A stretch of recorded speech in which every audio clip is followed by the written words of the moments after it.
I lived about 15 miles from Pearl Harbor, but from there you can see the air activity and the smoke and the fire.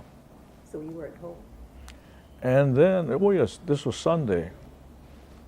And as we do every Sunday, we were preparing ourselves to go to church. My mother was a very, very devout Methodist. And so I would be putting on my necktie. At that moment, I recall, I was putting on a necktie because a necktie was very significant. I wore a necktie only for funerals, weddings, and church. That's all. And the same applied to shoes. I went to school barefooted. Not after that. See, that was one of the big changes. I wore shoes every day after December the 7th. It's a big change in my life. That sounds insignificant to most people, but it was a significant change.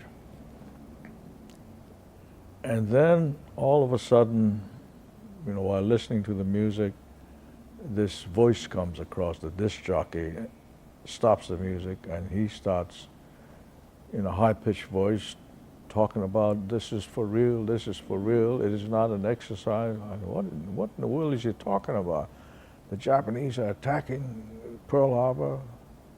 Japanese, bombs are dropping. And so my father was in the next room and I went to him and I said, I think we should go out there. So we went out into the street looking towards Pearl Harbor, and sure enough, you can see the smoke rising. And all of a sudden, 3 planes flew overhead. They had made their bombing run and, you know, just going out to the ocean side. And it was gray in color with the red sun. And I knew right away something was going to happen to all of us. I personally thought the world that I knew was coming to an end. And it did.